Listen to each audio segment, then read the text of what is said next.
Hello everyone, welcome back to my channel Keep Smiling. How to deal with a toxic person. एक toxic person को हम कैसे deal करें, उसके साथ हम कैसे रहें, उसके साथ कैसा बिहेवियर करें। और ये टॉक्सिक पीपल कभी हमारे घर में होते हैं, कभी हमारे ऑफिसेज में होते हैं, कभी नेबर्स होते हैं, रिलेटिव्स होते हैं, कोई भी हो सकता है। और एक आप ये भी देख लीजिएगा कहीं आप भी तो उन्हीं में से कोई हिस्सा नहीं है। तो ऐसे जो लोग होते हैं, टॉक्सिक जो पीपल्स होते हैं, टॉक्सिक पीपल कौन होते हैं, क्यों हम कह रहे हैं टॉक्सिक क्या होता है, जहर या अनवांटेड कोई चीज़ खराब, ठीक है। और ऐसे जो लोग होते हैं वो कुछ ना कुछ ऐसा आपको लगातार बोलते रहते हैं, कहते रहते हैं, कुछ ना कुछ निगेटिव जो है वो रिलीज़ करते रहते हैं आपके लिए। और जब आप सुनते हो तो आप बहुत डिस्टर्ब होते हो, ठीक है। और आपकी बार बार उनसे जो है कहा सुनी होती है, कहीं ना कहीं जब आपने कुछ कहा उन्होंने कुछ कहा और चीज़ें ख़राब होती चली जाती हैं। तो ऐसे जो लोग होते हैं उनके साथ हमें कैसे डील करना चाहिए, क्या करना चाहिए। तो first of all you have to do nothing. आपको कुछ नहीं करना है। सबसे जो बड़ी चीज़ है जो आपको करनी है वो ये है कि आपको कुछ नहीं करना है। क्योंकि जब आप उन्हें टॉक्सिक पीपल समझ ही चुके हैं, जब आप उन्हें जानते ही हैं, तो आपको सबसे पहले यही करना है कि उनके किसी भी एक्शन का आपके ऊपर कोई भी असर नहीं पड़ना चाहिए। एक छोटी सी कहानी सुनिए। दो परिवार थे और उन दोनों में बहुत लड़ाई होती थी।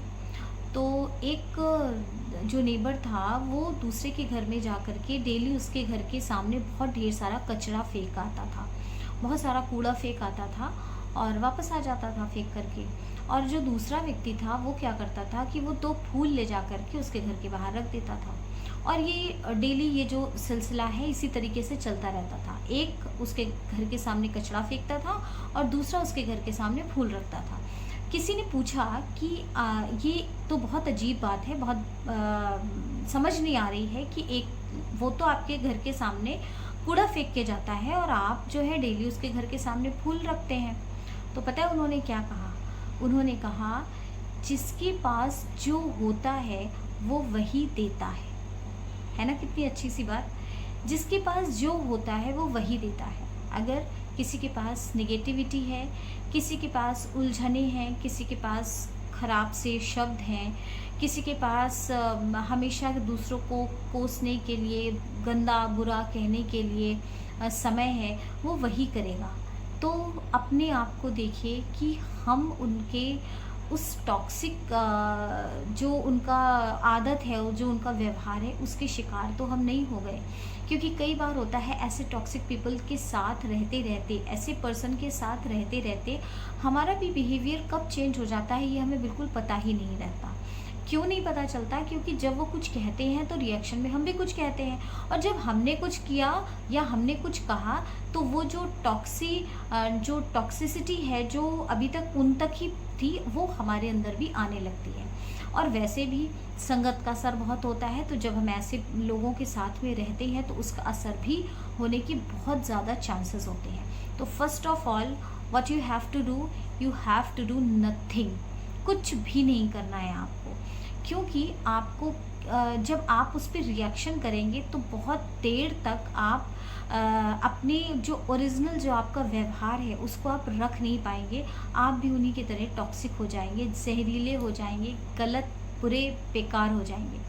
तो हमेशा ऐसे लोगों से निपटने के लिए, ऐसे लोगों से डील करने के लिए, ऐसे लोगों से बिहेवियर को ठीक रखने के लिए, रिलेशनशिप को चलाए रखने के लिए ये बहुत ज़रूरी है कि ऐसे लोगों को बस कुछ भी ना कहा जाए, छोड़ दिया जाए।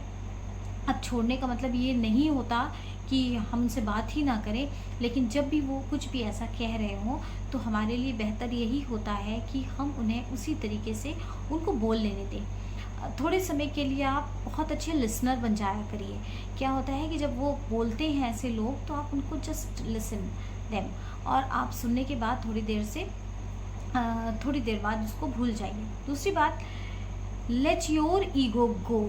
लेट योर ईगो गो, अपनी ईगो को जाने दीजिए। बिल्कुल किसी भी बात को मन पर, दिल पर, दिमाग में मत रखिए और ये सोच लीजिए कि उनकी जो मानसिक स्थिति है या जो उनका मेंटल लेवल है या जो उनकी मेंटल हेल्थ है वो ठीक नहीं है।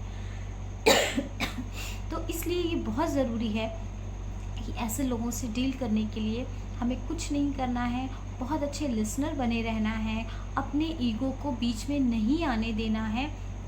और सबसे इम्पॉर्टेंट और ज़रूरी बात कि जब भी वो इस तरीके से के टॉक्सिक रिलीज़ कर रहे हों तो आपको उनको बहुत सारी दुआएं देनी हैं, उनको ब्लेसिंग्स देनी है, जिससे कि वो इस जो उनकी बीमारी है या जो उनकी मेंटल कंडीशन है इससे वो बाहर आ पाए। तो आज के लिए बस इतना ही, मिलती हूँ फिर कल किसी नए टॉपिक के साथ। Take care, bye bye.